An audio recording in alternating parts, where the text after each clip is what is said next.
Aliens did not build the pyramids. Okay, we're done here. I hate even giving an inch on this because ancient people did not need anyone's help to build monuments, to cut stone, to do mathematics, to align things with stars. They didn't. They were smart enough to do it by themselves. And to imply that they couldn't, it's racist. It's a little racist. I'm James, aka Threscornus, and I'm going to tell you it's racist because these things are almost always applied to brown and black people. It's never really white people where you say, oh, well, the aliens had to come down and teach them how to do these things because, they were ignorant. No, it's only certain people. And this has been sort of along the lines of this continuous belief in the history of the West that especially people from Africa were incapable of building complex societies and had, contributions to humanity that were as great or better than Europeans. They don't want to believe that. And it's BS. And that's where a lot of this ancient alien stuff comes from. But yeah, the ancient Egyptians were perfectly capable of building their own monuments. They were perfectly capable of building the pyramids. They probably did it without slaves or without the majority of the construction being done by slaves. The majority of the construction was done voluntarily. They had a complex system of mathematics. They had an empire that lasted 3,000 years. 3,000 years. And this was an African culture. I don't know if you know this or not, but for the majority of their history, the majority of people in ancient Egypt were black. This includes the kings and the commoners, okay? Ruling Egypt. This culture came out of southern Africa. The Cushites were not foreign to the Egyptians. And if you don't want to buy this, you can downvote, you can unsubscribe, and you know where the door is, okay? And do not come in the comments and go, yeah, but, unless the second part of that sentence is, yeah, but I'm a racist, so this is why I don't believe the Egyptians were black, because any qualified Egyptologist is going to tell you the ancient Egyptians were black. Of course, there are some Egyptologists with political agenda like us who will deny it for reasons. We don't need to get into that. Okay, so this is where the nuance comes in. This is where the nuance comes in, and I hope that people are able to see it as nuance, because it comes from the idea of, well, what's an alien? And yes, I am going to demand that we define our terms, because alien, in the most basic sense, simply means not from here. Alien can mean someone from another country or another culture. Alien can mean something from outer space. Alien could also mean something from another dimension. Okay, one other thing. We're not talking about Atlantis here, okay? Because Atlantis, that's another racist dog whistle, okay? It's another example before, people were talking about aliens from outer space. Oh, it must have been mystical white people who came from this sunken island that taught the Egyptians how to do all this. Of course. And if you dig into it, you're going to find this comes from Theosophy, comes from the English Magical Revival, Plato. That would have been forgotten if it wasn't for those people. Oh, and by the way, if you dig deep enough, you're going to find Nazis. You're going to find Nazis, and don't make me do a video on that, because I will. So we're back to our friend Gordon White from Rune Soup.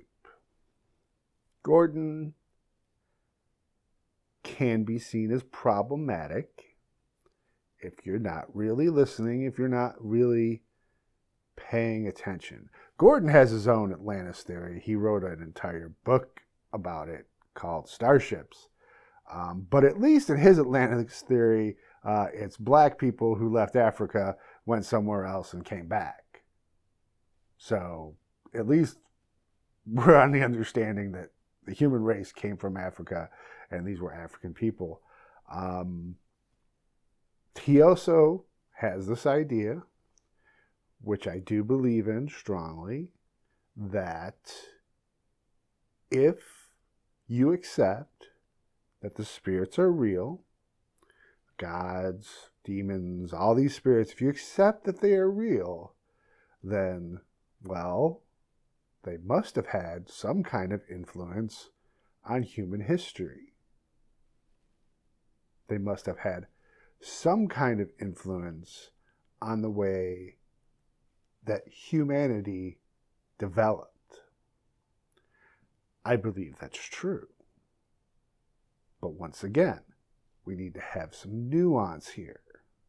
I believe that this was a two-way street. That humans learned from the spirits, and spirits learned from humans. And once again, to be perfectly clear, the ancient Egyptians or any other culture did not need the spirits to learn how to make these things. They did not receive advanced culture from the spirits. They traded ideas with the spirits, and the spirits inspired them to do these things. But they did not need the spirits to do them. And you know me, I have certain quotes that define my thinking. I have certain quotes that are always a part of my perspective.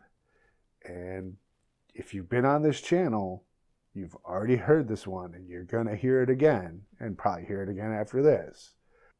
From our friend Wade Davis, Canadian anthropologist, The Ethnosphere and the Academy. Davis writes, "We have this extraordinary conceit in the West that while we've been hard at work in the creation of technological wizardry and innovation, somehow the other cultures of the world have been intellectually idle. Nothing could be further from the truth. Nor is this difference due to some sort of inherent Western superiority. We now know to be true biologically what we've always dreamed to be true philosophically, and that is that we are all brothers and sisters. We are all, by definition, cut from the same genetic cloth. That means every single human society and culture, by definition, shares the same raw mental activity, the same intellectual capacity, and whether that raw genius is placed in the service of technological wizardry or unraveling the complex thread of memory inherent in a myth is simply a matter of choice and cultural orientation. We are not the end product of human evolution. We are not the special ones. Our society is not more advanced. It is simply different. And this applies to current societies, and this applies to our ancestors as well. They were perfectly smart enough to build pyramids, to make monuments, to make philosophy, to create myth without the help of the aliens. And for paranormal investigators out there and occultists wondering why the spirits are so interested in us, well, it's that trade of information. It's that trade of inspiration. It's what makes them want to explore as well as us. It's a two-way street.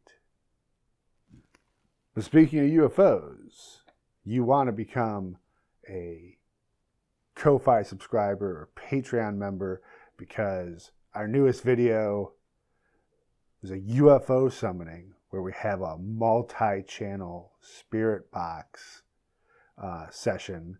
3 people listening to the same spirit box. It's great.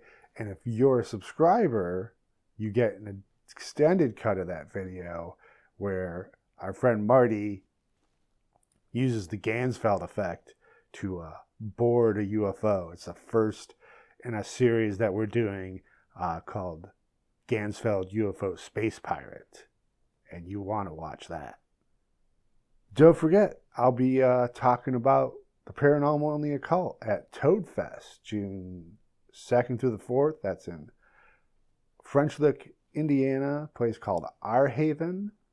And then July 11th through the 17th, I'll be back at the Wisteria Campground in Pomeroy, Ohio for the Starwood Festival, giving a couple talks there as well. And hey, that's only 20 minutes away from Point Pleasant. So it's a great place to visit. Thank you so much for watching.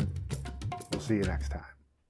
Add your name to the Scroll of Thoth by joining our Ko-Fi fundraising campaign. Ko-Fi subscribers will receive access to the extensive archive of Scroll of Thoth podcasts, access to our private Discord server, special extended cuts of our videos, a 10% discount in our store on all Scarlet Ibis Apothecary items, bonus videos and other content, and a free 3-card tarot reading every month for those who subscribe for $10 or more. Help me create more videos on the occult and the spiritual history of ancient Egypt. Discover a magic that goes beyond the repeated platitudes of Victorian-era dilettantes and look into the true heart of the Western esoteric tradition.